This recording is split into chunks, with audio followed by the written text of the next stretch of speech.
In 2011, scientists from Chile found a weird-looking fossil in Antarctica that looked like a squashed football. Almost 10 years later, the rock just sat on a shelf in Chile's National Museum of Natural History with no specific label. It went by The Thing in the museum because it looked like something from a science fiction movie. When the scientists finally got their hands on the strange fossil, it turned out it was actually a giant soft-shell egg from around 66 million years ago. This one is more than 11 inches long and 7 inches wide. A regular chicken egg is just 2.5 inches long, and an ostrich egg is almost 6 inches long for comparison. So, the Thing won the title of the biggest soft-shell egg ever found and the second largest egg of any animal we know of. The only bigger egg that was ever found was that of the extinct Madagascan elephant bird, which is also 1.5 times as tall as Michael Jordan. The bird, not the egg. The Antarctic egg is also special because it's the first fossil ever found in this part of the world. So, whoever left it there must have been one big creature, probably a giant sea turtle that lived long ago, like a mosasaur. This is surprising because most scientists thought these creatures didn't even lay eggs. So this discovery could change what we know about them. The egg is also unique because it has a thin eggshell and no pores, which is totally different from most dinosaur eggs. It actually looks more like the eggs of lizards and snakes, but it came from a giant creature related to these animals. No known dinosaurs or flying reptiles from that time and place were big enough to lay such a huge egg, so it must have been a mosasaur after all. But we can't be 100% sure. Scientists did a lot of work and studied 259 types of living reptiles, like lizards and snakes, and their eggs. From this, they figured out that the mommy who laid the egg was probably at least 23 feet long, not counting her tail. During the late Cretaceous period, this part of Antarctica might have been like a nursery. Paleontologists have found bones of tiny mosasaurs and plesiosaurs in the same area, along with bones from the grown-up ones. Archaeologists in Norway made another cool but literally discovery and found dozens of arrows that had been hidden in ice for 6,000 years. They were melting out of a large ice patch in the high mountains, covering an area of about 45 football fields. In 2014 and 2016, when the summers were extra warm, scientists went to an ice patch called Langfoni to look around. They also found lots of reindeer bones and antlers there. Some of the arrows were whole and some in pieces, along with 5 arrowheads around the melting ice patch. This is more arrows than have been found at any other frozen site in the world. Some of the 68 found arrows date back to the Neolithic period, and the newest ones are from the 14th century of the Common Era. Ice is like the perfect time machine that can preserve whatever ends up there in an almost perfect condition. Langfoni became famous as one of the first ice patch sites after a local hiker found a 3,300-year-old leather shoe right next to its edge. Scientists are studying places like this to understand how people use these sites and how the ice patches from Norway to North America changed over time. Now, once upon a time, around 32,000 years ago, to be exact, a squirrel buried some seeds near a river in Siberia. Am I the only one getting the Ice Age vibes? Anyway, these seeds belong to a plant with cute white flowers. Thousands of years later, a group of scientists found these seeds buried deep in the frozen ground, about as far down as a 12-story building is tall. The seeds were surrounded by ice and bones of animals, like mammoths, bison, and woolly rhinoceroses. The mature seeds had been damaged, maybe by some squirrel, but some of the younger seeds still had good plant parts inside them. The scientists carefully took those out and put them in small containers to help them grow. And here comes the coolest part. They were able to grow the plants. Their flowers were shaped a little differently from the flowers of the same plant that grows today. After a year, the Ice Age plant even made new seeds. Based on this, the scientists suggested that permafrost could be a depository for an ancient gene pool, and we could find extinct species there and bring them back to life. Scientists on an icebreaker in Antarctica were looking for whales but found something way more unusual. The camera behind the ship, which is as heavy as a car, detected 16 million ice fish nests on the floor of the Weddell Sea. The nests were located about every 10 inches in all directions and covered an area of 93 square miles, which is slightly bigger than the whole of Washington, D.C. The colony even had a distinct border, which was a line in the sand. The scientists were in the area because they were studying a special spot in the ocean where the water was a little warmer than the water around it. In this warmer water, they found tiny animals called zooplankton near the top. When the young ice fish hatch, they swim up to this area to eat the zooplankton before going back down to the seafloor to grow up and have their own offspring. Since there was so much food, it made sense to see ice fish in this warm water. But they didn't expect to find such a huge number of ice fish nests, much more than anyone had ever seen before. New Zealand's Antarctic Heritage Fund found some old photo negatives in a hut in Antarctica. They turned out to be unique images from the Ross Sea Party. It was a famous failed expedition led by Ernest Shackleton. He wanted to become the first person to cross Antarctica by land, from the Weddell Sea to the Ross Sea, passing through the South Pole. But things went wrong when their ship, the Aurora, was blown out to sea. They had to use the hut from another explorer, Captain Robert Falcon Scott.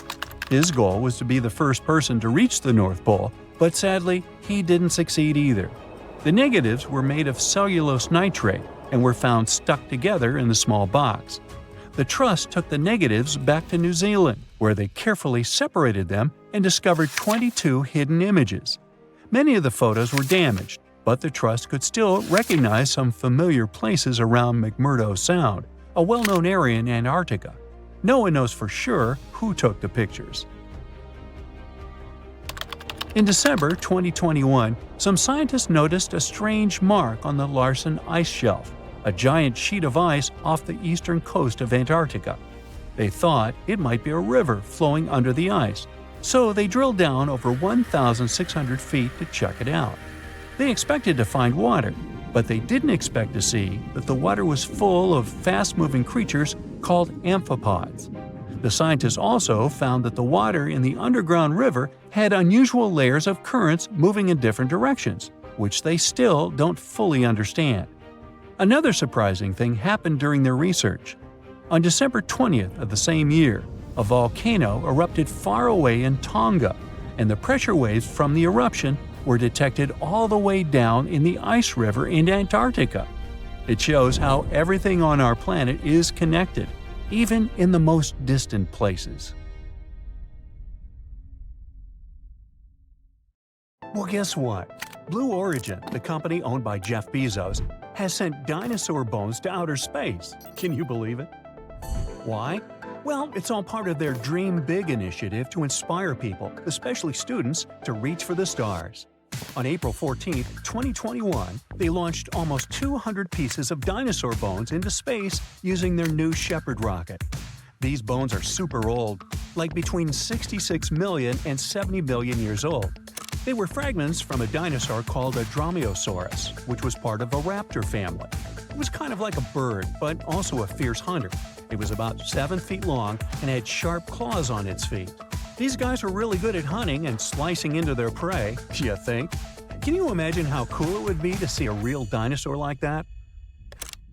The bones were carefully packed into a small container that was about 4 inches long. Then, on April 14th, they launched into space on a test flight of Blue Origin's New Shepard rocket. The rocket went 65 miles above the ground, which is a little above the point where Earth ends and space begins. The dinosaur bones were in space for about 10 minutes and 10 seconds.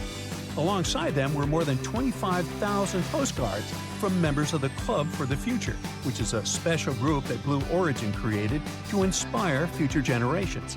There was also a test dummy named Mannequin Skywalker on the flight to collect data.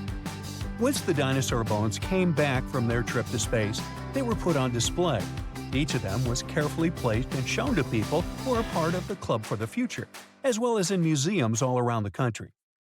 But you know what's even more surprising? This wasn't the first time dinosaur bones went into space. In the past, NASA astronauts also took fossils on their mission. Back in 1985, a piece of a baby dinosaur's vertebrae and an eggshell flew on NASA's Space Shuttle Challenger. And in 1998, a 210-million-year-old skull went on to space on another shuttle called Endeavour. They must have had quite an adventure up there. I don't know, do fossils have fun anymore? Oh, and don't forget about the Tyrannosaurus rex. Yep, even parts of a T-Rex were sent into space in 2014 on NASA's Orion spacecraft. I bet those bones were really big and scary looking. But, surprisingly, this is not the only strange thing we've sent into space. In fact, a lot of our weird stuff has been there. For example, back in 2018, Elon Musk, the guy behind SpaceX and Tesla, did something totally wild. He sent his own shiny red Tesla Roadster into space. But that's not all. Inside the car, there was a dummy dressed in a spacesuit, and they named him Starman. How cool is that? Originally, the plan was to put the car in orbit around Mars, but something unexpected happened. The car went way past Mars and got stuck going around the Sun instead. Can you imagine driving a car around the Sun? It takes almost 560 days for the car to complete one lap. It's almost a 2-year-long trip. As of June 2023, they have completed more than 3.5 orbits around the Sun and have traveled over 2.5 billion miles. That's like going around the Earth over 100,000 times. The car has definitely gone above and beyond its normal driving limits. What's that they say about your mileage may vary? Unfortunately, Starman doesn't send us any new pictures anymore. It's been a while since we heard from him. Scientists think that both the car and the dummy passenger may have suffered some damage during their cosmic adventure. But, oh well, it was inevitable. It's space after all. Now, another strange thing that will be launched into space is the president's hair. Yep, you heard that right.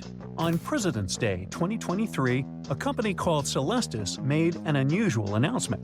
They're going to send some famous president's hair into outer space. Hair samples from George Washington, John Kennedy, Dwight Eisenhower, and Ronald Reagan were carefully collected and verified. This precious presidential hair will then be placed on the Enterprise spacecraft, which is going to launch from Cape Canaveral, Florida, sometime in the summer of 2023. But wait, that's not all. The spacecraft won't just carry president's hair. It will also have remains of other important people. One of them will be Gene Roddenberry, the creator of Star Trek.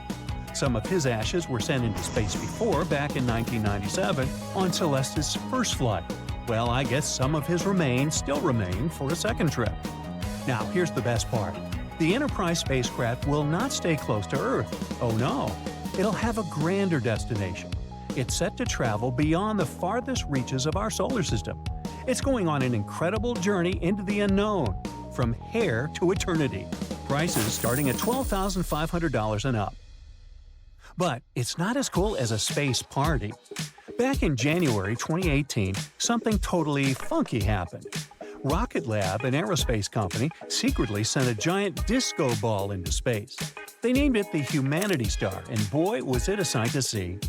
This massive mirror was about 3 feet wide and covered in 65 shiny panels. It spun rapidly as it orbited around our beautiful planet, reflecting sunlight back to Earth. It was so bright that you could even spot it without a telescope. The Humanity Star was like a dazzling reminder of how delicate and special our place in the universe is. But here's the sad part. The disco ball's time in space was short-lived.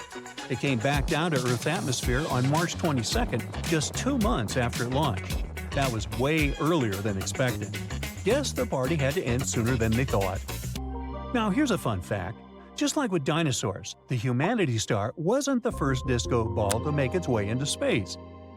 Starshine Project launched 3 similar shiny objects between 1999 and 2001. One of those groovy satellites, Starshine 3, stayed up in space for over a year. And let's not forget about Japan's mirror-covered satellite called Aegis, launched in 1986, which is still up there orbiting Earth today. Humans sure love to send disco balls into space, huh? Well, scientists also have a sense of humor. So, prepare for some interstellar monkey business. Sometimes astronauts like to dress up as animals while in space. Back in 2016, an astronaut named Mark Kelly had a hilarious plan. He smuggled a full-body gorilla suit to his twin brother Scott, who was staying on the International Space Station. Can you imagine a gorilla floating around in space? Well, it happened. There's even a video that went viral.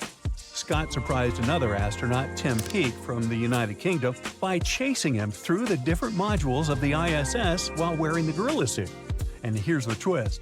Tim Peake was actually in on the joke, so it was all a good-natured prank. Now here's a funny backstory. Mark Kelly had actually tried to send the gorilla suit to Scott in 2015. He hit it on a SpaceX Falcon 9 rocket, but sadly, the rocket went up in flames shortly after liftoff. Talk about bad luck for a gorilla suit. But do you know what item had better luck? The famous lightsaber from Star Wars, wielded by none other than Luke Skywalker himself. In 2007, a team of astronauts had a special mission. Alongside assembling the Harmony module on the International Space Station, they brought along Luke Skywalker's lightsaber. It was a tribute to the iconic movie series that inspired so many space lovers. The launch coincided with the 30th anniversary of the first Star Wars film, A New Hope. Fun fact, this lightsaber was Luke's second one, a cool green laser sword from Return of the Jedi. So these are the weirdest things we've sent into space. Next time you gaze up at the night sky, remember it's not just planets and stars out there. It's a cosmic playground filled with strange and wonderful objects from our very own Earth. And who knows what peculiar items will venture into space next?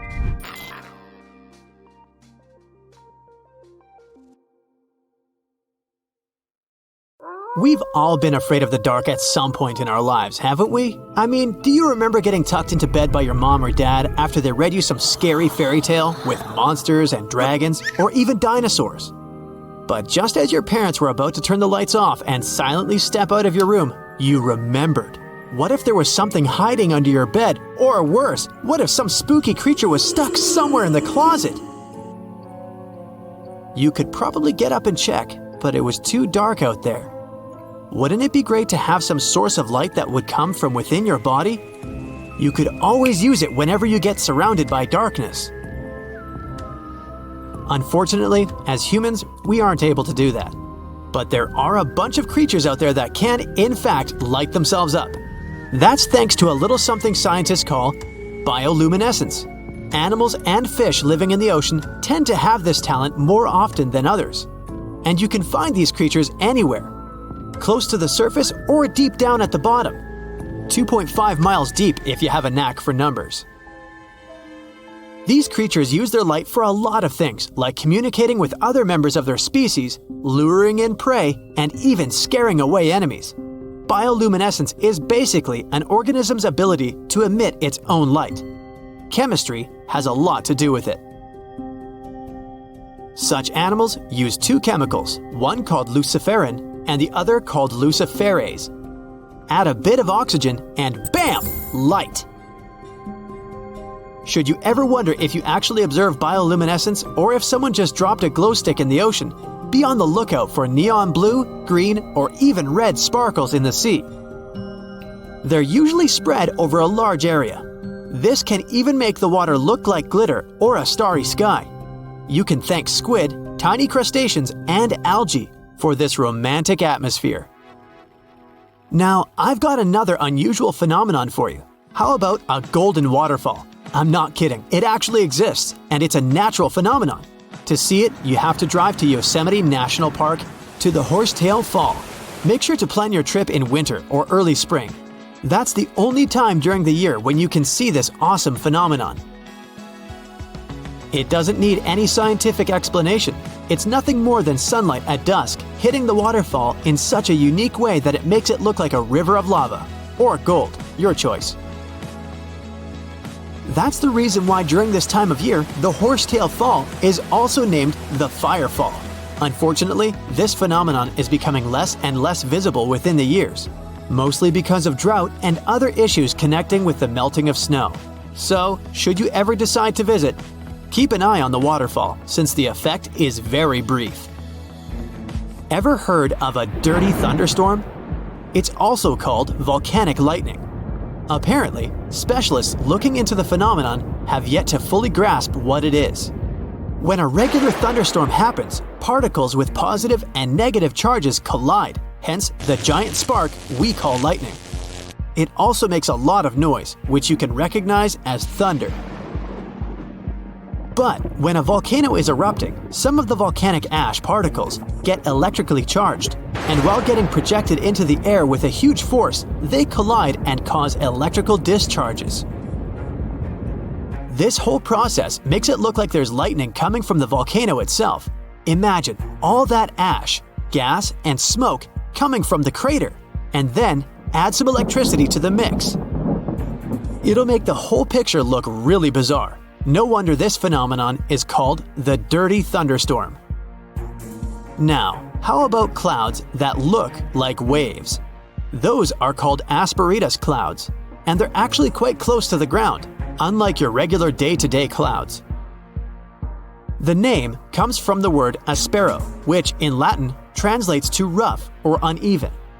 On rare occasion, you may spot such clouds when the weather is calm, but they're mostly associated with thunderstorms. These clouds appear during unstable atmospheric conditions, and surprisingly, they don't produce rain. Even though they do resemble dark storm-like clouds, they also create random patterns, tricking your eyes into thinking you're looking at the surface of the sea from under the water. Another impressive kind of cloud is called mammatus clouds. What makes them so special is a series of bulges emerging from the base of each cloud. One such cloud enters a level in the atmosphere where the wind direction changes. You can see these wave-like patterns in the sky. Australia is the place for you if you like surfing, but not all the waves you can catch there are made of water. Near a town called Hayden, there's a mysterious wave made out of rocks. This granite formation supposedly dates back to 2.63 billion years ago. That's way before dinosaurs started hanging around the planet. Standing at 49 feet high and 360 feet long, the wave was formed as a result of two processes: weathering and erosion. There's softer sediment at the base of the wave rock, which was chemically weathered by groundwater. Winds and rain did the rest of the job, causing the erosion of the rest of the formation. Its red, yellow, and gray stripes are made of iron hydroxide, carbonates, and other chemical compounds that were washed down by the rain.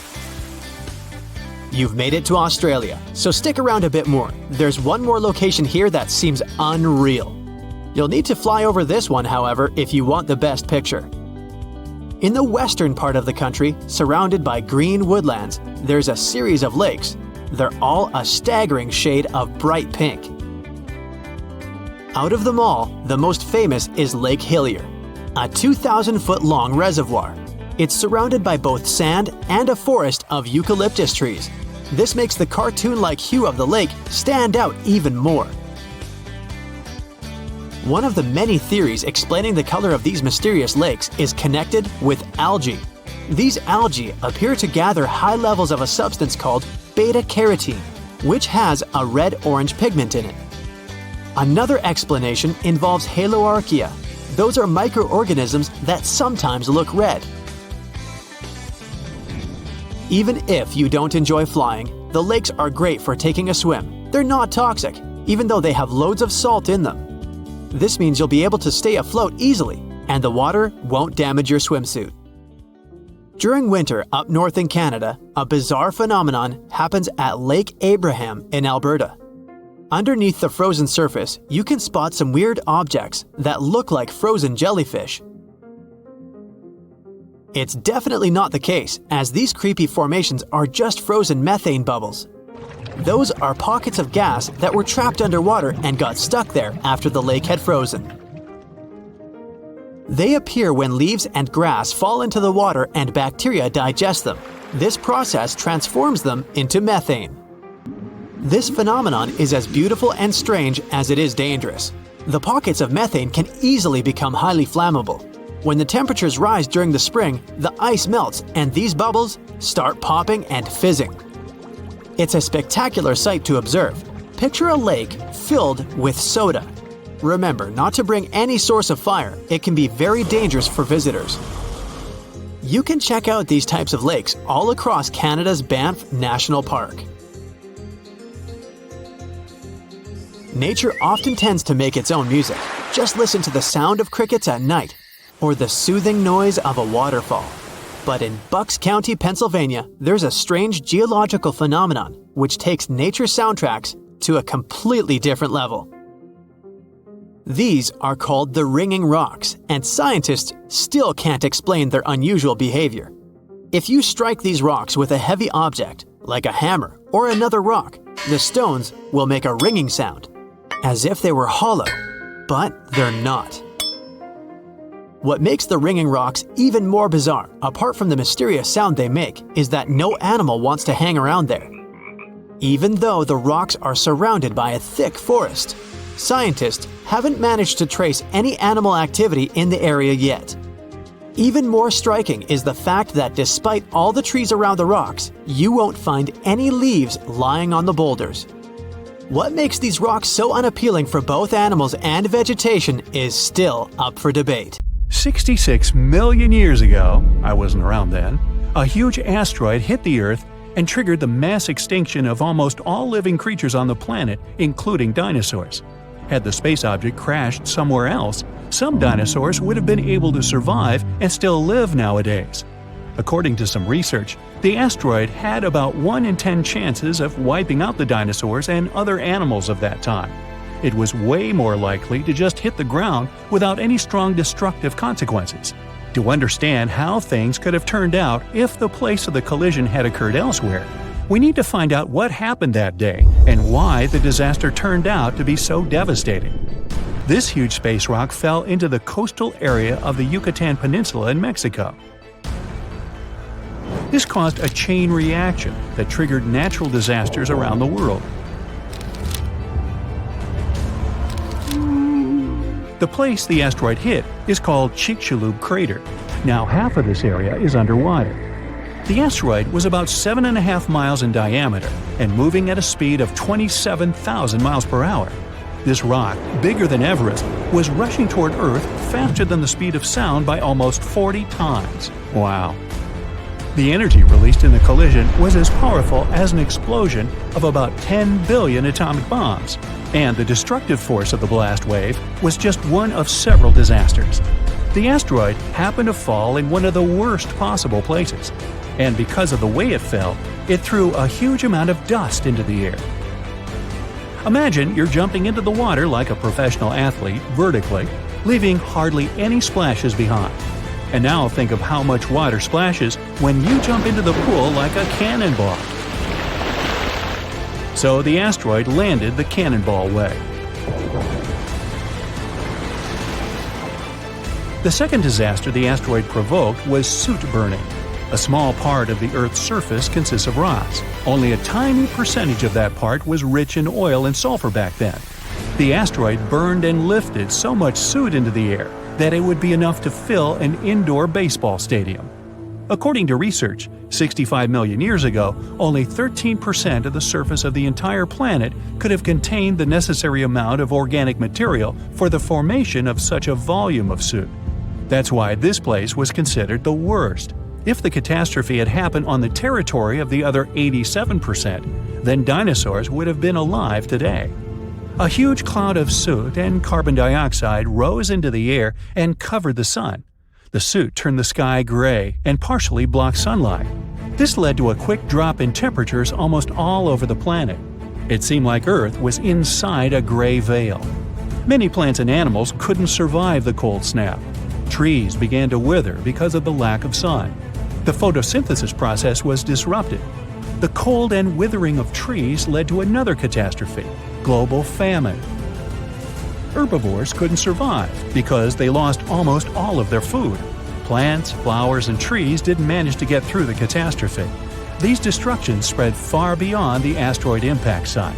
Hot dust particles, asteroid chunks, and small pieces of rocks settled to the ground across the continent and caused large-scale forest fires. Burning trees threw even more soot into the air, which made the situation even worse. The huge asteroid brought heavy metals with an increased level of toxicity from space. The melting of these substances during the collision provoked firestorms. The asteroid didn't only hit continental land but also water, which triggered a huge tsunami. But that's not the worst part. The seabed was filled with sulfate, and when the energy of the asteroid burned it, it provoked the release of sulfuric acid into the atmosphere. The acid cloud mixed with a cloud of soot and began to spread throughout the sky. Hot rock particles were falling to the ground like fire rain. An acid rain started because of sulfur. It lasted for almost several days and left no chance for the animals to survive.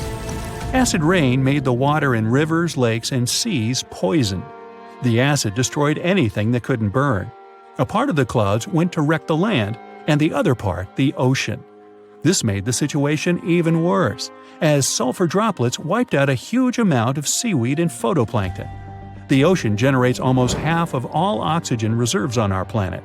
Those days, the sea creatures living in its upper parts were destroyed. It wasn't the blast wave, but lack of sun, acid, darkness, and cold that became the main reasons for the extinction of dinosaurs. But even when some lizards escaped from fires and sulfur, they met the sea element. The asteroid impact caused large-scale tsunamis across the planet. The very first wave was around 1 mile in height. That's almost 3 times higher than the Empire State Building. Billions of gallons of water were moving at 90 miles per hour. A wave this strong could easily destroy half of New York today. The meteorite created a series of waves 52 feet high. Massive walls of water the size of 5-story buildings collapsed on the shore and demolished everything in their path. Lack of sunlight, temperature drop, acid and fire rains, reduced oxygen production, forest fires, giant tsunamis, and the explosive wave with the power of 1 billion atomic bombs, all this reduced the biological diversity of Earth by 75%. Yeah, that'll change your climate for sure. Giant asteroids used to hit Earth before, but they never caused such disasters all over the planet. What if this asteroid had fallen into another place, say a forest, far from water and mountainous terrain? This would have caused severe fires. A huge black cloud of ash would have risen into the sky and obscured the sun. But it would have unlikely generated acid or fire rains. Most of the species of the planet could have survived this catastrophe.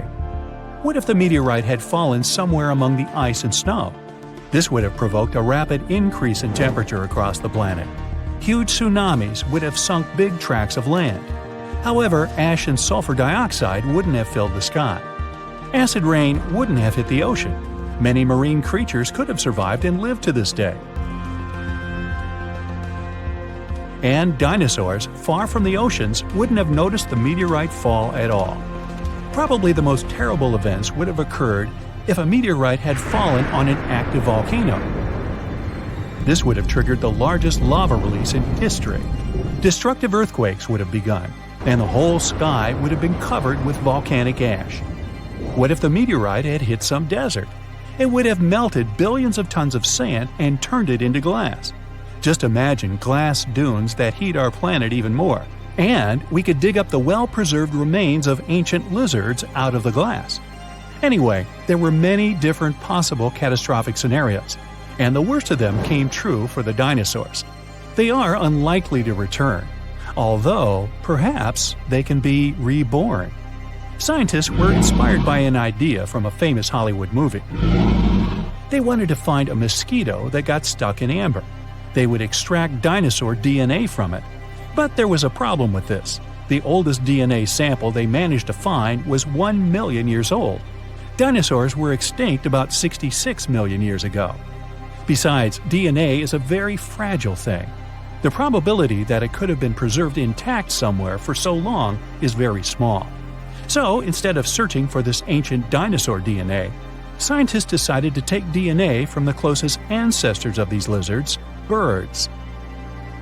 Over millions of years of evolution, dinosaur paws could have turned into wings, and elongated mouths could have become beaks. Pelicans are very similar to pterodactyls, ostriches resemble velociraptors, and chickens are very much like T-Rex. Okay, let's just stop and imagine for a moment a chicken the size of a T-Rex. Hey, you want a piece of me? Now, the common chicken is recognized as the closest relative of the huge lizard.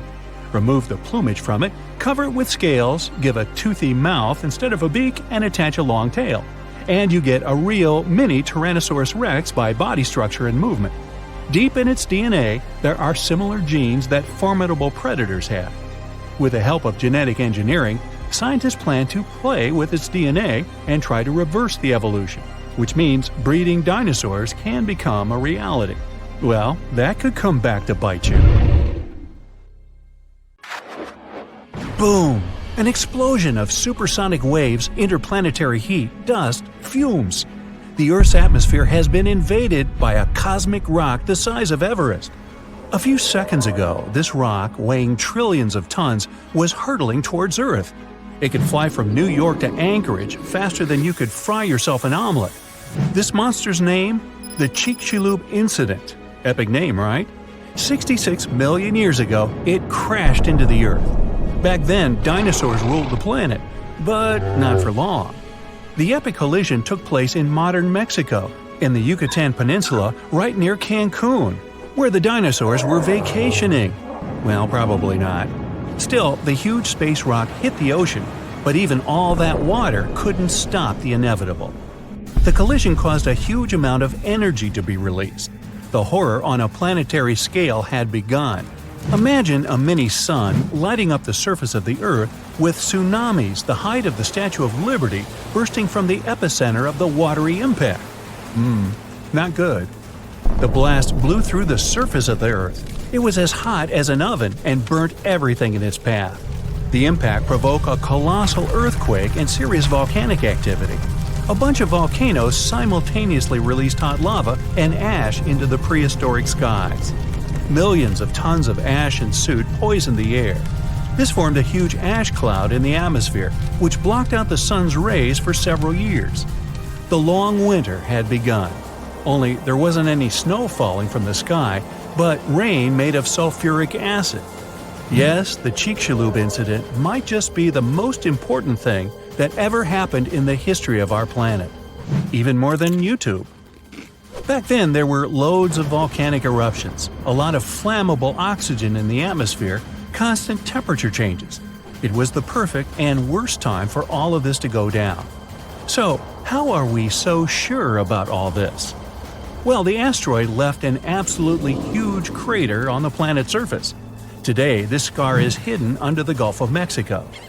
Scientists found a lot of places on Earth with abnormally high levels of iridium. This metal is very rare on Earth, but it's in a lot of asteroids that scientists have examined. Scientists studied some 66-million-year-old rocks. In the layers of rock, they found dust, the same dust that comes from asteroids. This could only have happened if a huge asteroid had crashed into Earth. The catastrophe led to the extinction of not only the dinosaurs, but also the asteroid. It was so hot at the point of impact, part of the asteroid just disappeared. A lot of water vapor and carbon dioxide shot up into the atmosphere. But the biggest problem, sulfur. It got kicked up by the asteroid impact and flew up into the air. These tiny sulfur particles blocked out a lot of the sun's rays. Without the sun, a lot of plants disappeared and the climate eventually got colder. The immense heat turned stones into glass. Scientists call these things tektites. The energy of the impact threw them up into the skies. After a short flight, the tektites fell down to Earth. But it wasn't pretty. Rain fell too, only instead of drops of water, you'd have seen hot glassy fireballs. They bombarded the planet's surface for days. The tektites set fire to everything. Scientists found evidence of this all over the world, not just near the collision site. But a lot of things from back then are still a mystery. Some scientists think that Chicxulub wasn't even an asteroid. It might have been a comet. Asteroids are mostly made of stone and metal. Most often they kind of look like a potato. A comet contains rock, metal, and ice. Comets look like dirty cosmic snowflakes, complete with ammonia, methane, and carbon dioxide. Comets sometimes come from the Oort cloud. It's a huge cloud of ice and debris around our solar system. From time to time, comets break free from the pack and head towards our sun. According to scientists, this special comet flew right past Jupiter. The gravity of that huge planet accelerated the comet even more. It flew towards the Sun, gaining more and more speed. The comet's outer ice shield started to evaporate, and it probably gave off a lot of dust and gas, which made it look like it had a tail. The Sun's gravity eventually shattered the comet apart. One of the fragments flew through space and crashed into the Earth 66 million years ago. So, asteroid or comet? The truth is, we'll never know. What we do know is that the Earth was seriously unlucky to be in its path, and it was never the same again. The catastrophe stopped the development of 75% of life on Earth. Some bigger marine animals, like crocodiles, turtles, and fish, survived the impact. Out of all land animals, the only ones to survive were the ones that were, on average, smaller than the modern raccoon. That includes a bunch of special species of dinosaurs, the ancient ancestors of birds. Scientists believe they survived for two reasons. After the huge impact, it took a long time for plants to start growing again, and a lot of animals didn't survive. Most remaining animals didn't have enough food. But these dinosaurs had a beak.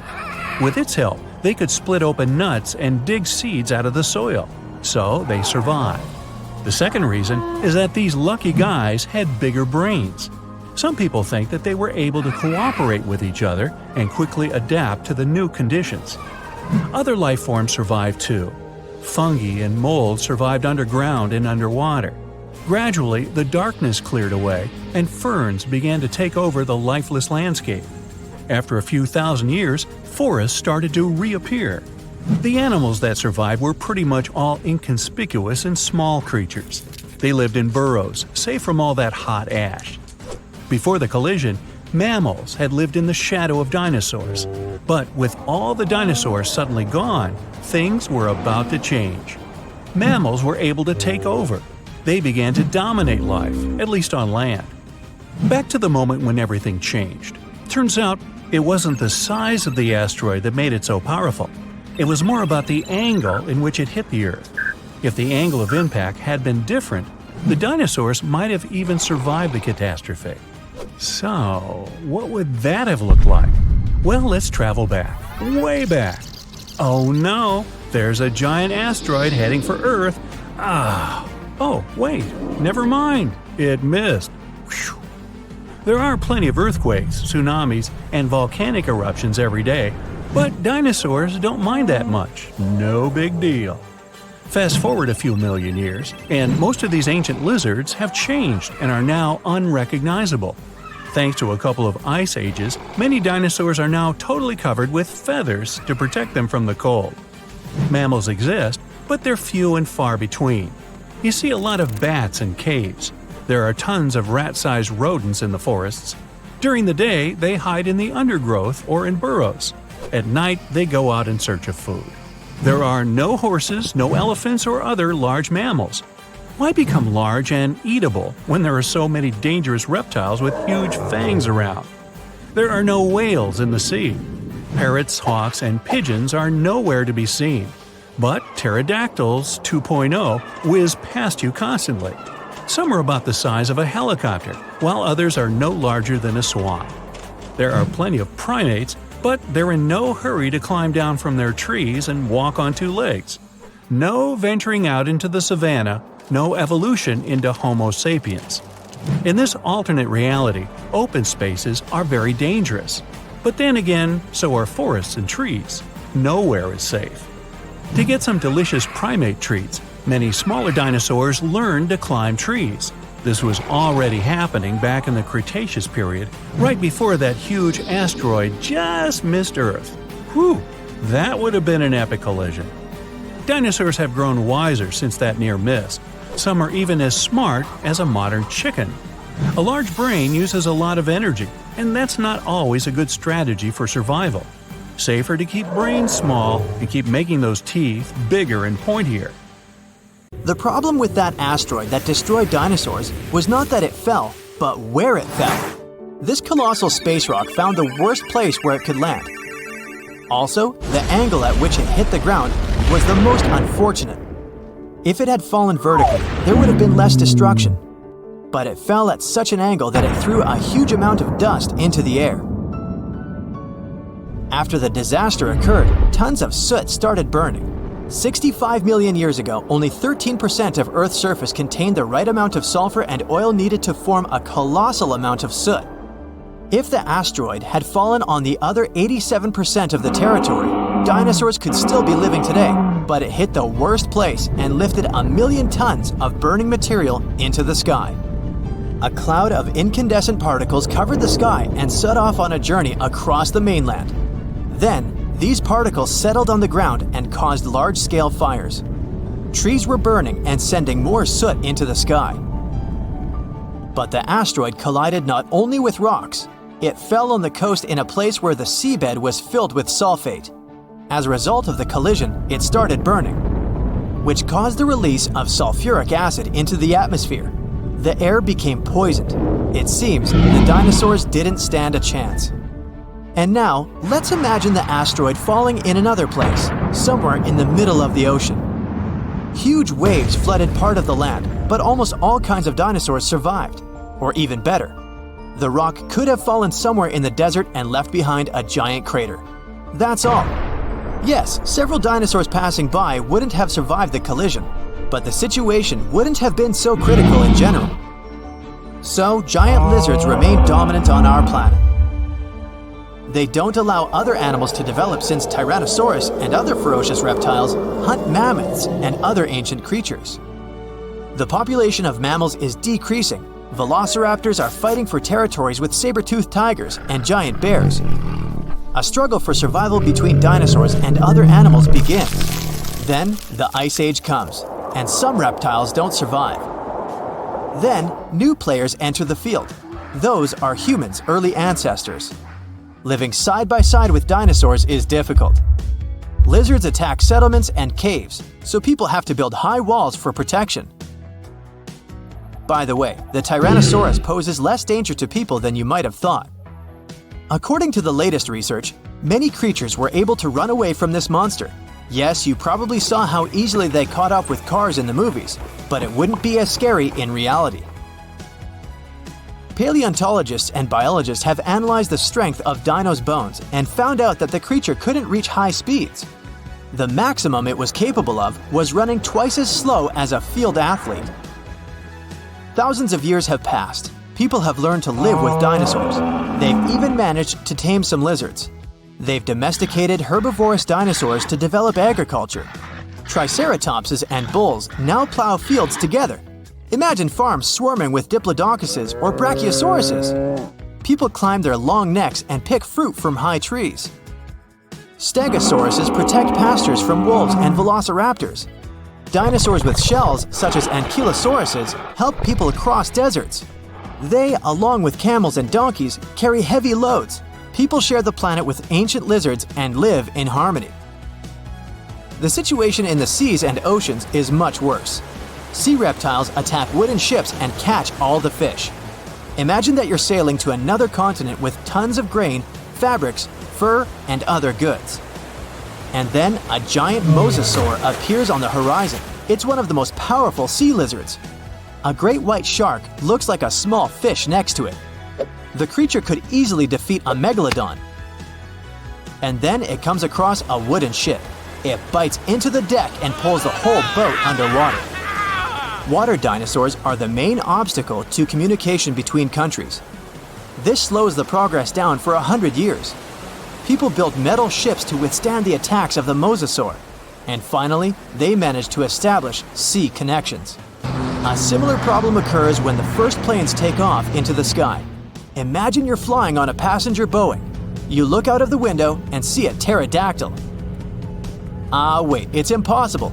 These winged lizards aren't so fast, but they can catch up with a helicopter or some old biplanes. This poses a serious threat to flights, so people install sound protection systems on board each aircraft. Pterodactyls hear irritating ultrasound from a distance and fly as far away from it as possible. People equip submarines and ships with the same sound shields. Then, after people have learned how to defend themselves from dinosaurs, another problem appears. Lizards are the kings of wildlife, so they displace all other animal species. Dinosaurs run across African savannas, and lizards with fur live in cold winter forests. Lions, wolves, and bears are not the rulers of the wild. Rhinos fight with Parasaurolophuses. Stegosauruses attack hippos and take away their territories. Venomous dinosaurs live in jungles. Lizards that can climb trees scare monkeys. Imagine a reptilian ape jumping from one branch to another. To save regular animals from extinction, people have to control the population of predatory reptiles. Huge parks and nature reserves appear in all countries. People transport dinosaurs there and separate them from other wildlife. Dinosaurs seem to be completely under control. When the danger caused by giant reptiles passes, people begin to breed smaller, harmless lizards. Someone buys a chameleon, and someone keeps a Microceratus at home. There are dinosaur exhibitions. People take these creatures for a walk as if they were dogs. Some people take selfies with reptiles, go shopping, and sit in cafes with small lizards. Dinosaurs aren't formidable now. They're kinda cute. People ride horses, camels, Parasaurolophuses, and Pachycephalosauruses. Of course, many have tried to tame velociraptors, but failed. Those are dangerous reptiles and they don't know how to obey. Taming them is almost as difficult as taming an alligator. But dogs and cats are still more popular because they're more intelligent. The brain of a dinosaur is almost the same as that of a chicken. But who knows, if they had lived to this day, perhaps they would have evolved into smarter creatures. Just imagine if dinos were intelligent. In this case, people would have a big problem. Some scientists think that even if a meteorite hadn't destroyed the dinosaurs, they wouldn't have survived to this day. They needed to carry their own colossal weight at all times. It was an enormous load on their bones and joints. Most dinosaurs wouldn't have been able to survive the Ice Age with such characteristics, but smaller lizards might have succeeded. Fast and agile dinosaurs, such as velociraptors and Pachycephalosauruses, would have survived, but in what form? Could dinosaurs have already evolved into something else? Look at the good old chicken. Many scientists believe it's a direct descendant of the formidable Tyrannosaurus. Somewhere deep inside the bird's DNA, there are genes that the dinosaur had. Yep, it's hard to believe, but look at the chicken's body structure and how it walks. Remove the plumage, cover the creature with scales, and give it toothy jaws instead of a beak. And now, you have a mini T-Rex in the coop. And by the way, not only chickens might be the relatives of giant lizards, many birds are dinosaurs' living descendants. Surprisingly, alligators, snakes, crocodiles, and monitor lizards are not as close to ancient reptiles as pelicans, storks, and other flying creatures. Over millions of years of evolution, the paws of dinosaurs turned into wings, and toothy elongated jaws ended up as beaks. The genetics of birds is the key to understanding dinosaurs. Pelicans are similar to pterodactyls, ostriches to velociraptors. Perhaps many other animals also share some genes with ancient lizards. If the meteorite hadn't fallen, all dinosaurs would have evolved into completely different, unusual creatures. Scientists want to carefully study the DNA of birds and try to reverse evolution with the help of genetic engineering. They hope to breed dinosaurs out of eggs one day. But to do this, they need to find a specific genome that hasn't changed over tens of millions of years. It hides in the DNA. And it's not so easy to find it and extract it. Do you think we will see powerful reptiles by 2050? Hundreds of dinosaur species roamed our planet, and researchers give a name to a new type approximately every 2 weeks. It's not fair to stick to T-Rex, Stegosaurus, Spinosaurus, and other famous sauruses all the time. They've had their chance to shine in the movies and across the internet. So let's check out dinosaurs that no one talks about. First on our list is Torosaurus. The special thing about this dinosaur is that it definitely had one of the largest skulls ever found. It was big because of this frill going from the back of the animal's skull and covering its neck. The frill wasn't there for protection. It was probably just to show off a bit. The bone in the frill was thin and full of holes. As you can see, it's very similar to Triceratops. There are still debates about whether these two are the same species. But more and more studies show that they were more like cousins. They were probably similar in size, but Torosaurus had a longer head with big openings, as well as longer frill bones with a groove on top. It also had more pairs of horns on the back of the frill. Some like to call Torosaurus a bull lizard. These fellows were plant eaters that may have lived in social groups. They existed at approximately the same age, but Torosaurus somehow ended up on the less popular side of the family. Kentrosaurus was a small stegosaurus. It's one of the least cuddly dinosaurs of all time. Its long, thin spikes seem to be a pretty good defense mechanism. Stegosaurus, on the other hand, had shorter, thicker spikes that were less likely to bend or snap when the animal used them. Now, you wouldn't want to get anywhere near Kentrosaurus, though. Its tail could swing in a big half circle and hit with a force strong enough to break a human skull. Any volunteers? No? Okay. One scientist used scans of the dino's fossils to make a computer model of its skeleton. The model showed that Kentrosaurus had a flexible neck. It must have been really useful for looking around to see if something interesting was going on or if there was any dangerous animals trying to sneak up. Kentrosaurus typically walked on all four legs with straight hind limbs. The computer model tells us it could spread its front legs out to its sides, too. Maybe it was a way to protect its belly during fights. Stegosauruses, in general, had tails that were like big weights at the back of their bodies. That's why their balance point was closer to their hips. That's also the reason why they could easily stand on their hind legs and swing their tails around. So most people haven't heard of heterodontosaurs, even though their fossils show that dinosaurs got feathers way back before we thought and in groups where we didn't expect it. In 2008, paleontologists identified the first known skull of a baby heterodontosaurus, which was less than 2 inches long, smaller than a tea bag. This baby dinosaur had relatively big eyes and a short snout compared to bigger ones of its kind.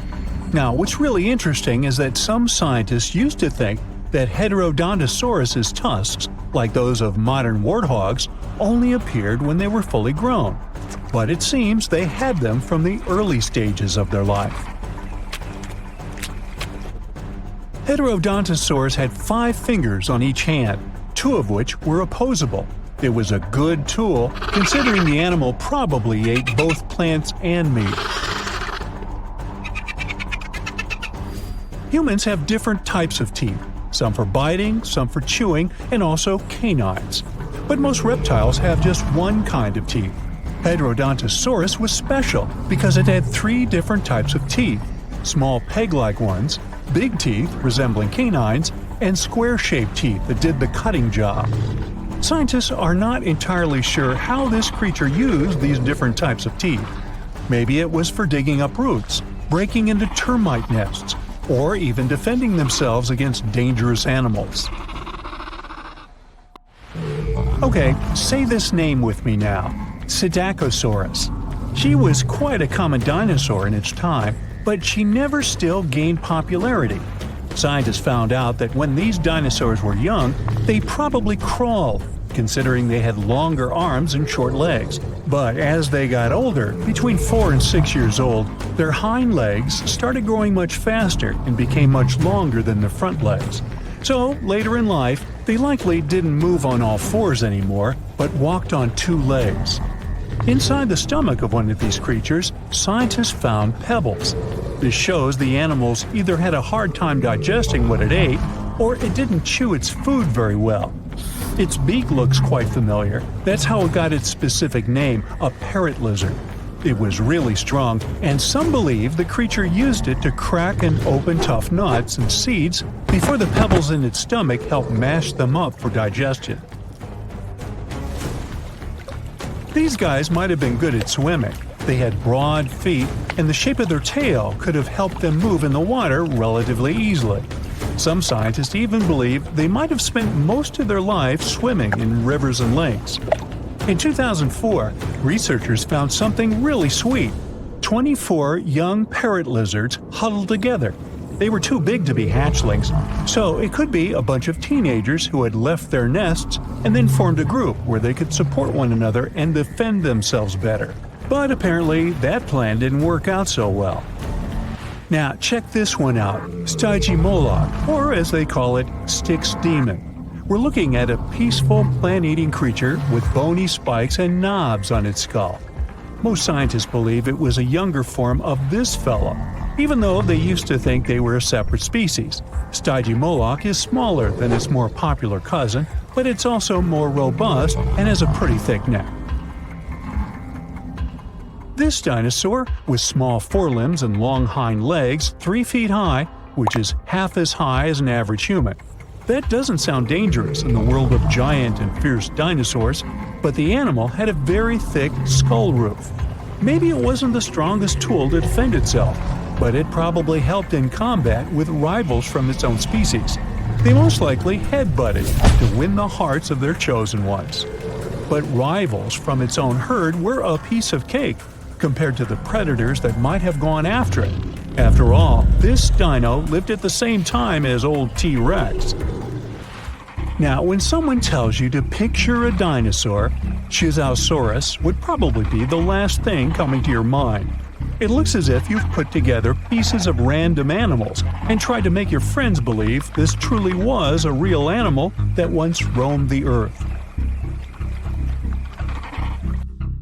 But it's actually a dino, with giant sharp claws on its forelimbs, a bulky body, and a long neck ending with a tiny head. Now, don't let the claws scare you though. These creatures didn't go after other animals since they were herbivores, but these claws could protect the animal from intruders and predators. The full scientific name of this creature describes it as a giant sloth-like reptile from China. This animal was one of the biggest and oldest members of the group where it belonged, which lived around 115 million years ago. No, I wasn't around then. At first, it was hard to tell which animals were related to this weird-looking dinosaur. But in the 1990s, scientists made a conclusion that they were modified plant-eating theropods, which is similar to carnivorous dinos. They also most likely had feathers and small wings, like some sort of a very big turkey.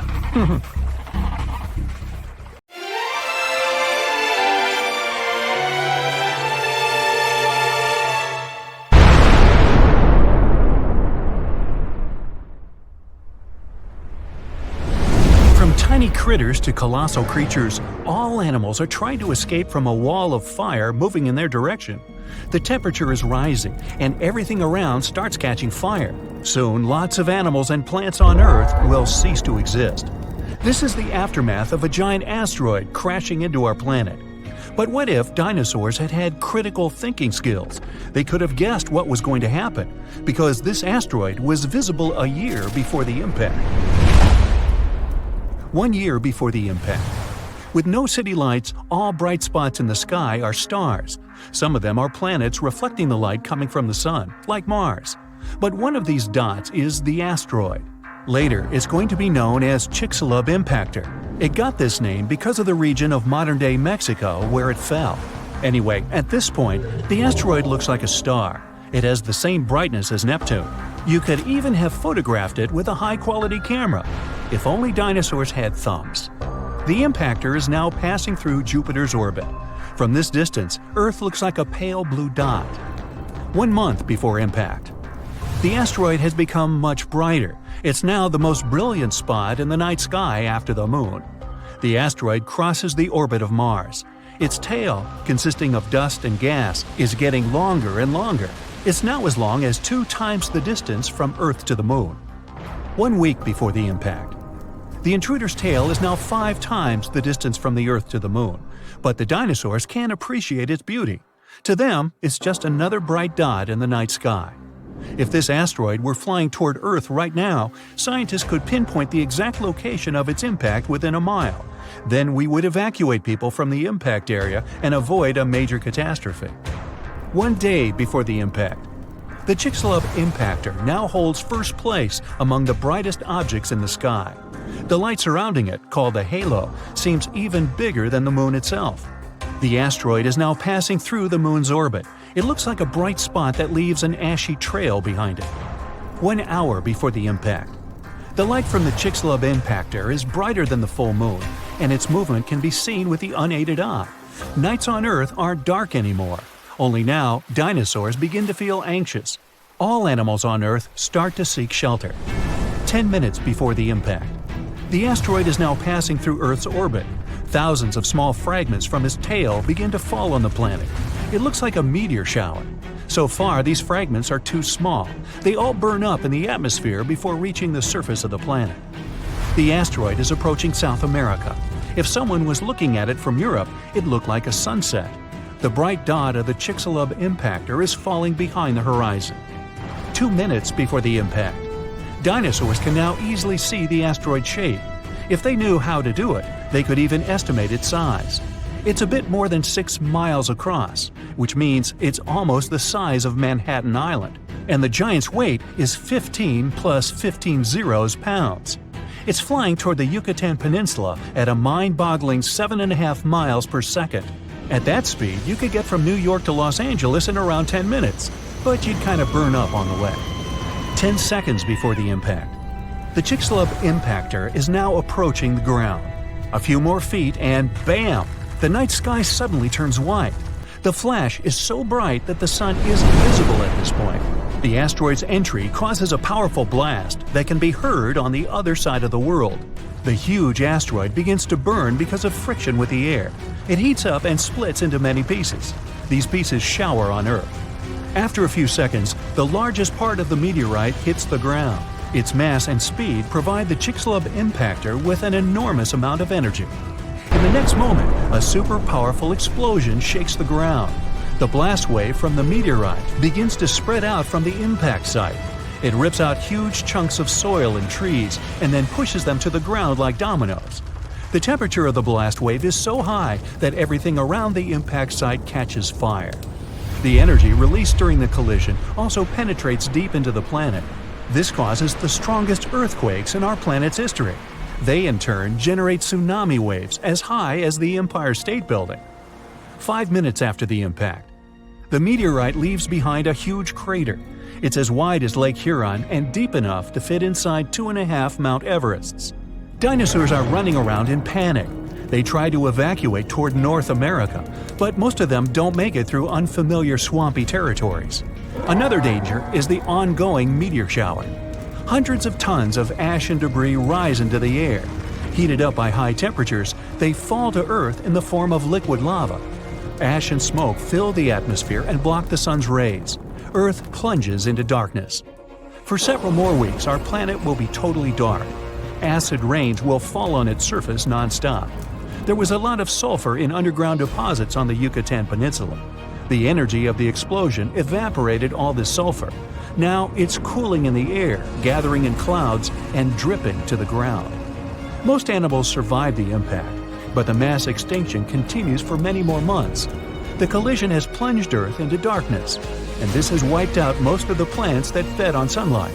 The plant-eating dinosaurs have lost their main food source and begin to disappear. But plant-eating dinosaurs are the main diet of meat-eaters, and now dinosaurs like T-Rex have nothing to eat. Soon they go extinct too. In other words, it wasn't a meteorite that wiped out dinosaurs, but hunger and climate change. Meteorites of this size fall once every 100 million years. It means that such an event might happen again. Will humans manage to survive this disaster? These days, we can look out far into space, and the appearance of an asteroid the size of the Chicxulub impactor won't be a surprise to astronomers. In general, asteroids that are more than 460 feet across are considered potentially dangerous. Anyway, if we know about the approaching space body, we'll be able to build shelters filled with food and water supplies. Once the asteroid is close enough, we can wait for the impact and its consequences inside. But when people come back to the surface, they'll see cities and towns torn down. Our planet will look like a lifeless desert. That's why we need another alternative, which is to prevent the impact. Here, we have many options depending on the size and material of the asteroid. According to NASA, the most effective way is a kinetic ramp. We'll need to send a fairly large and heavy object, such as a spaceship, into space. When it approaches the asteroid, scientists will choose the perfect trajectory and the ship will crash into the space body. A powerful collision will change the asteroid's course, making it fly past Earth. The further this space body is from our planet, the easier it'll be to send it away. Another option is a controlled explosion on the surface of the asteroid. Newton's first law of motion will help us here. It says if a body is moving at a constant speed in a straight line, it will keep moving that way unless it is acted upon by a force. So, if we make a big enough explosion or force, the asteroid will shift its trajectory. How much it moves depends on the amount of force applied to it. We can also blast the asteroid right from inside. In this case, there will be no need to change its trajectory. Instead, we'll try to turn one huge hunk of rock into a bunch of smaller fragments. They will burn up in the atmosphere and do no harm to our planet. Another way is a gravity tug. Every heavy object has its own gravitational force and gravitational field. Our goal will be to send a spacecraft to the asteroid and make it fly close to the intruder. The asteroid will attract the spaceship, but its engines will resist. As a result, the ship will slowly but surely pull the asteroid toward itself. This method will take much longer, but gradually, the trajectory of the asteroid will change and it won't crash into Earth, hopefully. We can also use solar power. We can build a spaceship with a system of giant magnifying lenses. Then we'll send that station closer to the Sun. When we spot an asteroid, we'll point the lens in its direction and focus the beam on the space body. The heat from the Sun will cause the asteroid's material to evaporate. Eventually, this will make the intruder change its trajectory. You're picking some veggies in the garden when you come across something big and round. It's covered in soil. When you dig it out, you find out it's a giant egg, bigger than one of an ostrich. But you don't have any chickens or ducks. And even if you did, none of those animals could lay an egg of that size. You pick it up. It seems real. You take the egg inside and build an incubator for it. A couple of days pass, but nothing. You go on with your life and forget about the egg's existence. You've been working in your garden all day long. All you want now is to get into a tub filled with hot water and have some dinner later. But while you're eating, you hear some noise coming out of the room with the incubator. You ignore it, thinking it's just some mice scampering around. But then the sound intensifies. You head there and see the eggshell cracking. In a couple of minutes, something begins to crawl out. You grab your phone and immediately start filming it. A tiny reptile pokes out of the now broken egg and starts examining its surroundings. You're shocked. You place your phone on a special platform to keep filming the creature. Meanwhile, you grab your laptop and begin researching what animal it could be. The creature doesn't have the snout of an alligator, nor does it look like a Komodo dragon. You go back to your dinner and feed the reptile some leftover meatloaf. It gulps the food down in a flash. The next day, you build a small terrarium to keep an eye on your new pet. Over the following weeks, you record every second of its life. You call the reptile Buster. The creature has already grown to the size of a dog. It runs fast and jumps pretty high too. You think it might be some new reptile species, but it doesn't crawl like an alligator or a lizard. Your pet has 2 tiny arms and large legs. Its jaws are massive for an animal its size. The reptile also has razor-sharp teeth. Your friend comes over for a movie. At one point, your reptile runs into the living room and starts biting the furniture. Your friend freaks out and starts yelling, "Dinosaur!" You calm him down and take the dino to the garage. You explain to your friend how you found the animal, and he tells you to contact someone to examine it. The next day, you take Buster to the vet and take a seat in the waiting room. You keep your pet in a cage so that no one can see it. But the dino starts growling in a strange way. Many people grab their pets and move away from you. It's finally your turn. You bring Buster in and show it to the veterinarian. The man looks shocked. He puts the creature on a metal examination table and starts looking closely at its features. Sharp teeth and claws, scaly skin. The vet tells you you've been raising a T-Rex for 3 weeks. He calls in other specialists to examine the animal. The next thing you know, you're in a lab with a bunch of scientists studying Buster. You sit there anxiously as they collect its DNA samples. They even ask for the footage you've been recording. After a couple of hours, they come back and tell you that you indeed have a dinosaur. They'll have to keep Buster in the lab to conduct further studies, so you go home feeling a bit lonely. A couple of years pass. Now you have a degree in paleontology, specializing in T-Rexes. You've been working with the lab and monitoring Buster that has turned into a fully grown dino. You also teach at the university and have published a book called My T-Rex Buster. It has become a bestseller. One day, you come back from the university and turn on the TV. That's when you hear breaking news. A large creature has broken out of a lab outside the city. It's now on the loose. They show several images of the beast's footprints that lead to the forest. You get a call from the lab. They ask you to head down there as fast as you can. The researchers tell you what's happened and ask you to accompany them to the forest to find the dino. You put on a special protective suit and get into a jeep. After a couple of hours, you arrive at the spot where Buster was last seen. You get out and try to follow its footprints, but the rain has removed the marks the creature left almost completely. The scientists check the tracking device placed under the dino's skin, but it's not working. They bring some food Buster likes to try to lure it out. After a couple of hours, there's no news. It's already night when you hear some rumbling in the distance. Everyone jolts awake. People around you are on high alert. You hide and wait. A large shadow the size of a school bus appears from the dark. A fully grown T-Rex can reach 40 feet long and 12 feet high. The giant lizard approaches the meat and sniffs it. After a couple of moments, it runs off. Everyone gets out of their hiding places and tries to follow the animal. The meat has a special substance in it. It was supposed to put the dino to sleep. This way, it wouldn't be a problem to bring it back to the lab. But the dino was smart enough to feel something suspicious. Despite its size, the T-Rex is quite slow. It can move at a speed of only 12 miles per hour and can't even outrun a human. But Buster somehow manages to cross a raging river and disappears into the dark forest. No one has been prepared to make it through such an obstacle, so the whole team makes a detour through the mountains. It's a difficult climb, with everyone carrying the equipment needed to catch the T-Rex. From the height of the mountain, you can see almost all the forest. Far away, treetops are shaking. The giant reptile is heading to the north. Everyone tries to get to the other side of the mountain as fast as they can. But then, one of the crew members slips and falls. Good thing a safety rope holds her in place. You pull the woman back to the path. You continue walking until you reach a cave. Everyone puts on their helmets with flashlights and goes inside. The deeper you go into the cave, the smaller it gets, so you have to crawl to get through. The rocks are sharp, and there's water everywhere. It's easy to get lost in here. The cave starts trembling.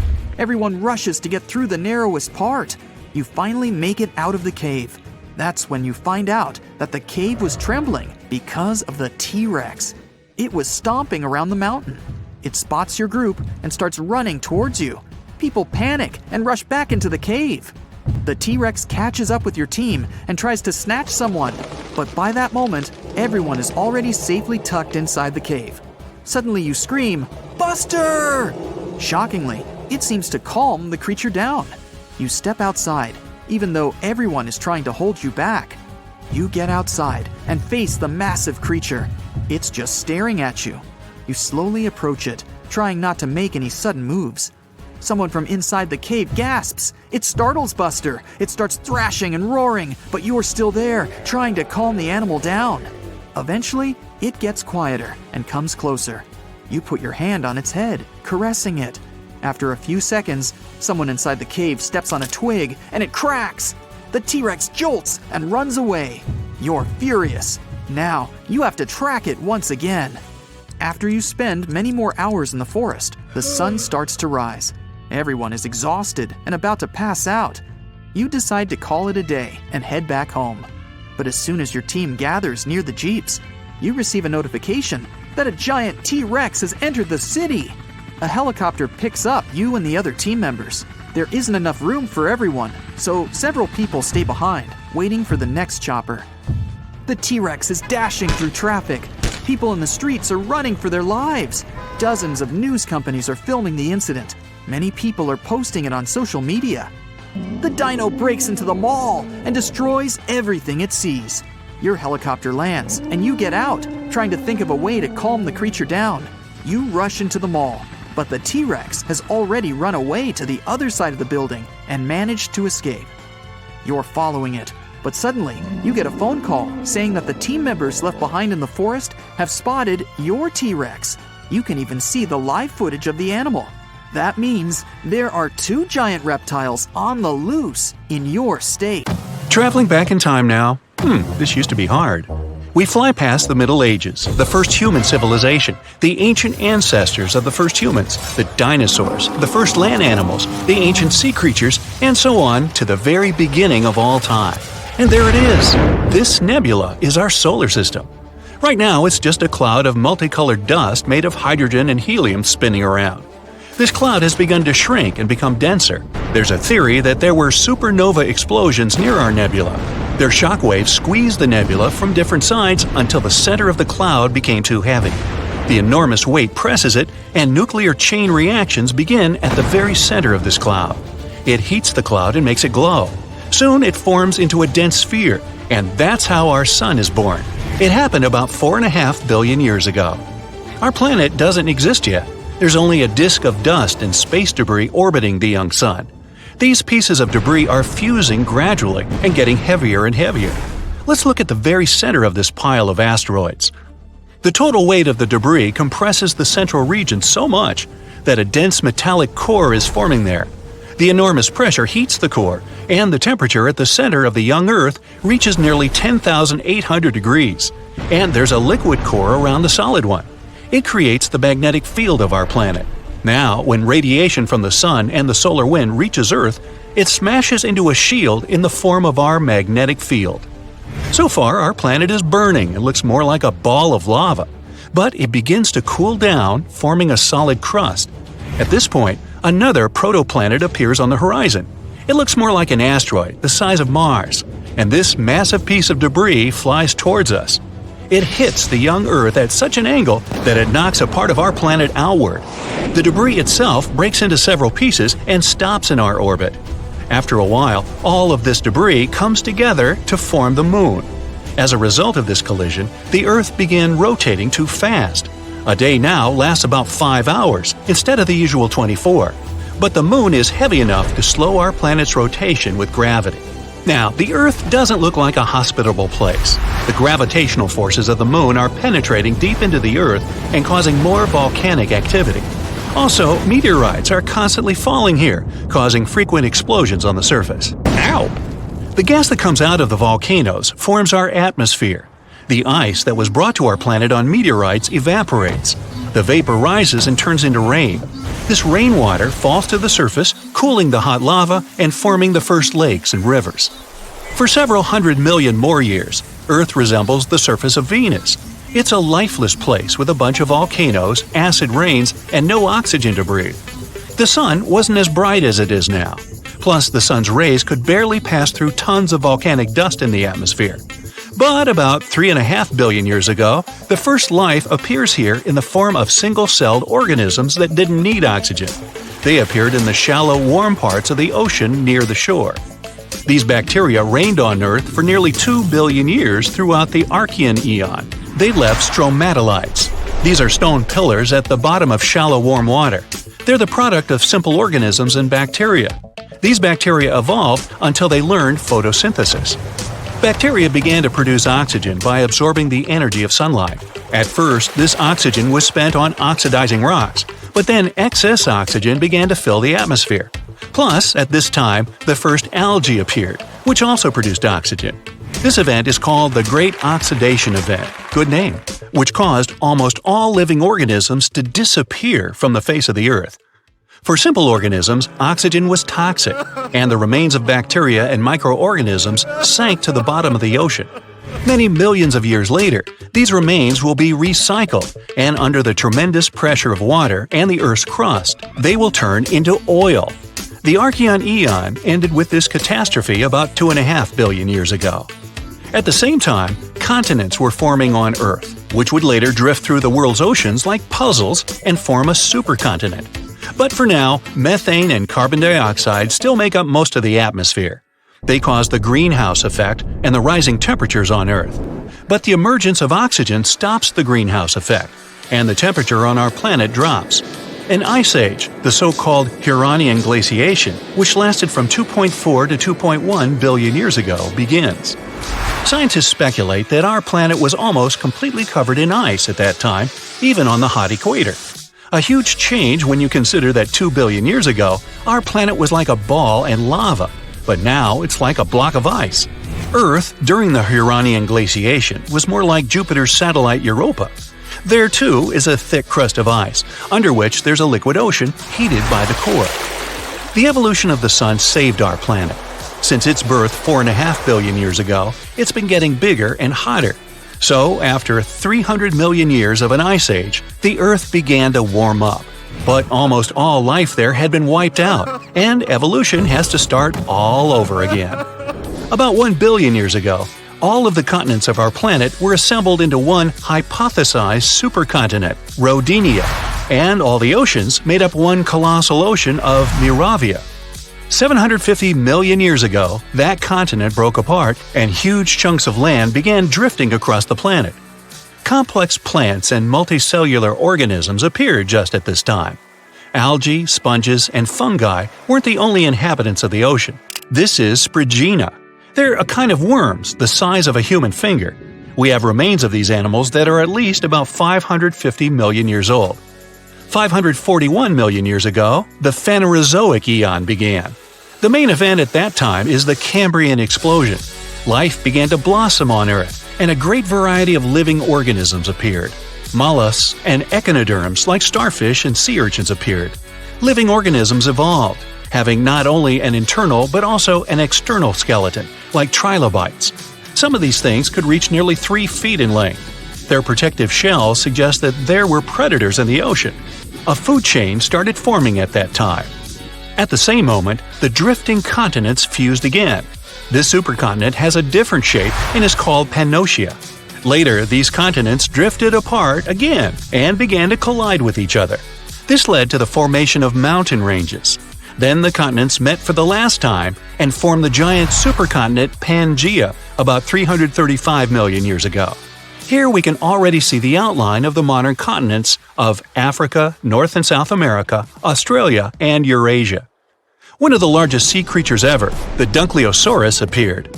Some individuals could be as long as a school bus and weigh as much as a large SUV.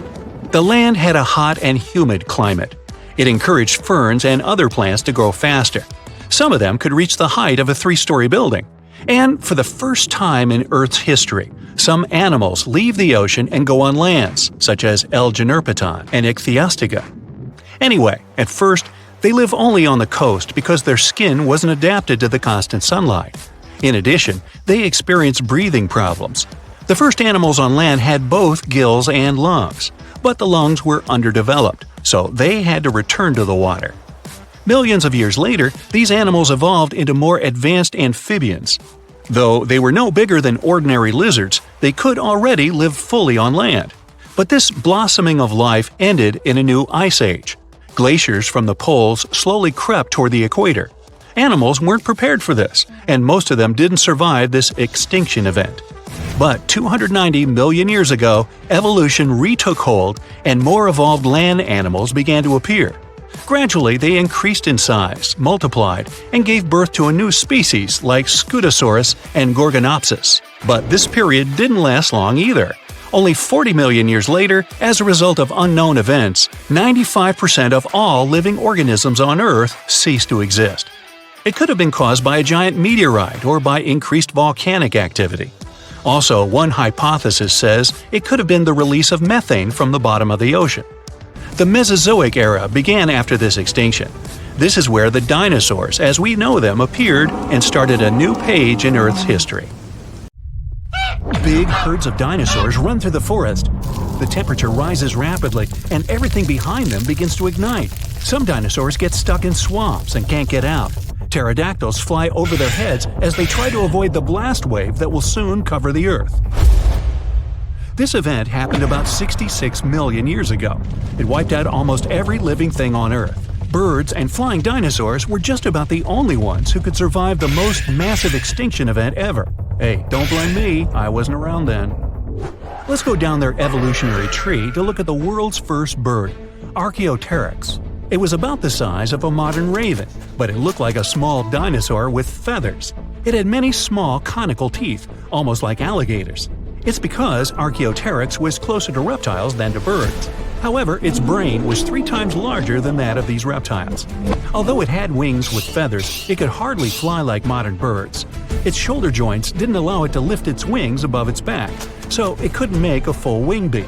Most likely, Archaeopteryx was capable of gliding flights with small wing flaps. Evolution has led to more evolved species capable of full flight. Pterodactyls. These guys had no feathers, but membranes made of skin and muscle. Its wingspan was about the length of a human leg. It could fly perfectly and catch fish and small animals. Although flying dinosaurs could easily outrun terrestrial predators like velociraptors and T-Rexes, most of them didn't make it through the impact of a giant meteorite. Let's look at this event step by step to see how they got to our time. 10 minutes before the meteorite crash. A massive rock about the size of Manhattan Island is moving towards Earth in space. It weighs 460 trillion tons. That's like 3 trillion blue whales, the heaviest mammals that ever lived on Earth, and it's approaching our planet at 12 miles per second. At that speed, it could cross the Atlantic Ocean in just 4.5 minutes. That's twice as fast as our modern spacecraft could fly. 5 seconds before the meteorite crash. Ooh, this is getting tense. The Earth's gravitational force continues to pull the giant meteorite. It blows a hole in our atmosphere and creates a popping sound so loud you could hear it on the other side of our planet. All the animals on our planet wake up in a panic. They lift their heads up and see a huge rock that begins to burn through the air. Smaller fragments start to break away from the main meteorite. This fire is so bright that it shines almost like the sun.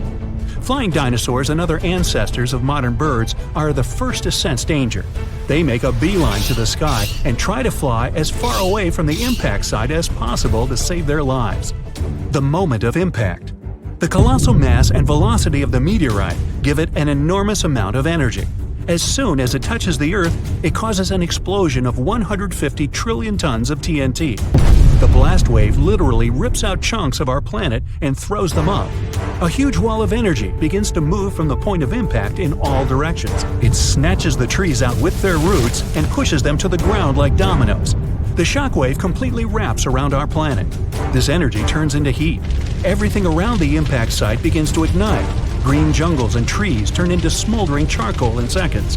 The ground and rocks simply evaporate. The collision caused a massive earthquake. Some dinosaurs may have fallen into cracks that appeared in the ground. A strong earthquake caused a tsunami with waves higher than the Empire State Building. Dinosaurs that weren't trapped in the burning forest were washed away by the enormous waves. The dinosaurs of North America tried to escape by running to the north, but the blast wave inevitably catches up with them. Flying dinosaurs have no problem with earthquakes or tsunamis. They fly high enough to avoid the giant waves, but they will have to contend with continuously falling meteorite debris. 5 minutes after the meteorite crash. A meteor shower of giant rock fragments continues to fall to Earth. Some meteorites were the size of a car, others were more like a large building. Ashes and dust rise into the air. Their temperature is so high that they melt and turn into liquid lava and then fall back to Earth, causing more fires. Meteor showers cause trouble for flying dinosaurs too. They have to maneuver and dodge the falling red-hot rocks. The high temperatures are a huge problem for them because it might make them lose feathers. With no feathers, they aren't able to fly. 10 hours after the meteorite crash. The dinosaurs continuously ran north all this time. They found themselves in unfamiliar territory with many swamps. Giant dinosaurs like T-Rexes have legs as long as an adult human's height. They have a chance to get through this terrain, but if they fell, they could never get back up. The smaller dinosaurs like Triceratops had short legs and couldn't grow through the dense swamps. 1 month after the meteorite crash. 15 trillion tons of ash were ejected into our atmosphere. A dark cloud blocked the sun, and the Earth was immersed in complete darkness. Surviving plants couldn't feed on the sun's energy and stopped producing oxygen. Surviving dinosaurs could hardly breathe because of the lack of air and a large amount of dust. The lack of sunshine in the sky made phytoplankton disappear. Many marine animals were left without their only source of food. The dust and ashes in the atmosphere prevent our planet from getting heat from the sun, and the temperature here is beginning to drop. The place where the meteorite fell was rich in sulfur. This toxic acid evaporated at the time of the impact and formed in clouds. Now there are acid rains on Earth. Flying dinosaurs now have to hide from these rains. They have to stay in caves and can't go outside to get some food. So far, a large number of terrestrial and flying dinosaurs have survived. They come out to see the aftermath of the disaster. The site of the impact was in present-day Mexico, the Yucatan Peninsula. The Chicxulub crater is located here. It's about 93 miles wide, like half of all of Lake Michigan, and it's 12 miles deep. You could plunge the whole Mount Everest in there, and there would still be 6.5 miles of available space. It wasn't the impact itself that made the dinosaurs disappear. The fire destroyed most of the plants the herbivorous dinosaurs ate. With no food, their numbers dwindled rapidly. Predatory dinosaurs had nothing to eat either. Acid rain and the disappearance of phytoplankton threatened all marine life. Even though birds managed to avoid the blast waves and tsunami, they were short of food too. About 80% of all birds didn't make it to the end of the extinction event. The problem was that all of the forests on Earth were wiped out. Most birds would nest and live in trees. Besides that, the forests were always full of food, from all kinds of ants and termites to flying insects and small mice. So, only those species that lived on the ground and could fly well survived. Most likely, they fed on the seeds of small surviving plants. This habit made flying dinosaurs lose their teeth during evolution. Instead of jaws with a bunch of sharp teeth, they got long beaks to grab tiny seeds from the ground. Although Earth looks like a terrible place to live now, there's an evolutionary boom for birds. They have to travel long distances in search of food. Their wings get stronger. They also feel safe from predators who regarded them as food before. No T-Rex now catches a sleeping bird off guard. About 1,000 years after the collision, the first dense forests appear. It gives another boost to evolution. 1 million years later, forests full of food are populated by the ancestors of modern mouse birds. And 65 million years later, in modern times, we have about 10,000 species of birds. Pigeons, crows, eagles, and hawks, even penguins. These are all descendants of the dinosaurs. But there were other survivors. Some alligator and crocodile ancestors were able to adapt to changing conditions.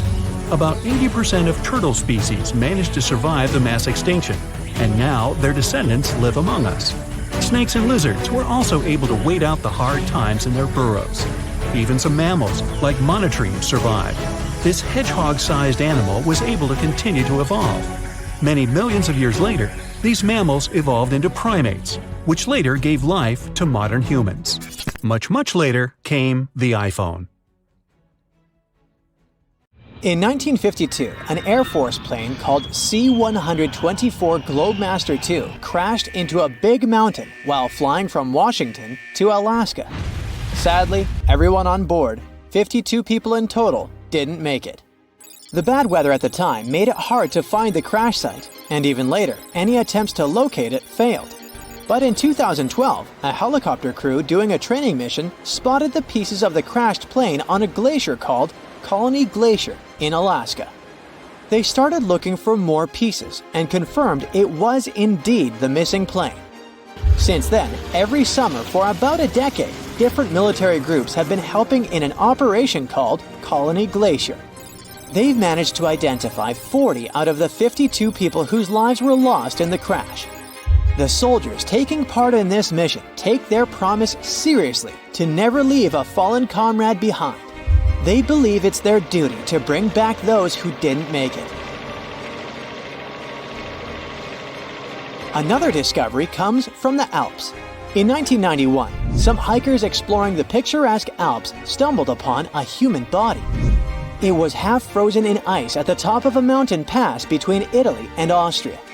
At first, the local police thought it might be a mountaineering accident, but in a few weeks, archaeologists started claiming that this guy might have lived more than 5,000 years ago. They eventually gave the frozen fellow the nickname Ötzi. He was named after the nearby Ötztal Valley. He's become quite famous as the oldest ice mummy on record.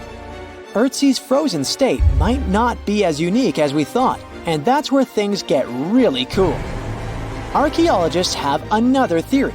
See, at first, everyone was convinced that Ötzi marked the start of a cooler period, because he had been frozen in the ice without any interruptions since he had lost his life. Yet, over the past few decades, glaciers and ice patches worldwide have been melting away like ice cream on a hot summer day. Not just Ötzi, but other ancient relics like bodies, hunting gear, horse droppings, and even ancient skis started to appear. So, archaeologists say there are similar sites. They found quite a few, and they all fit perfectly into this growing field of glacial archaeology. It seems like as the world warms up, it will show even more ancient secrets from the deep freeze. Moving on to another amazing discovery. In 2018, William Taylor and Nick Jarman were exploring the snowy slopes of Mongolia's Altai Mountains. They found an ancient treasure trove hidden in the ice. Inside the trove, they found a well-preserved 3,000-year-old arrow shaft adorned with ochre markings. It was in pristine condition, a rarity for organic items that old. They found other items too, like a bronze arrowhead with bits of animal sinew still attached. All of these relics had been untouched for hundreds of years, since they had been locked in the ice. In Mongolia, rising temperatures have melted ice patches that remained frozen for centuries. Similar discoveries have been made in the Yukon, US, Italy, Siberia, and Norway. Thousands of sites have been identified. Yet, scientists are racing against time to document and preserve these artifacts before they're lost forever. The study of these artifacts challenges the definition of these environments as wildernesses and shows how indigenous people coexisted with nature there. Sometimes people find simple items too, as simple as a sandal. This one, discovered on one of central Norway's mountain passes, indicates that people used this route roughly 1,700 years ago. This suggests that there was less snow and ice in that area back then. The sandal, dating back to around 300 BCE, resembles Roman sandals of that era. Again, in Norway, hunters found an iron sword high up on a mountain, more than 5,250 feet above sea level. There's no nearby burial site, and it's puzzling why someone would have a sword in such a remote location. Archaeologists speculate that the owner might have become lost. Then, in 2011, unusual objects resembling giant slingshots began to emerge as the ice melted. Radiocarbon dating suggests that this particular object was crafted around 400 BCE. It measures over 3 feet long and has knife cuts.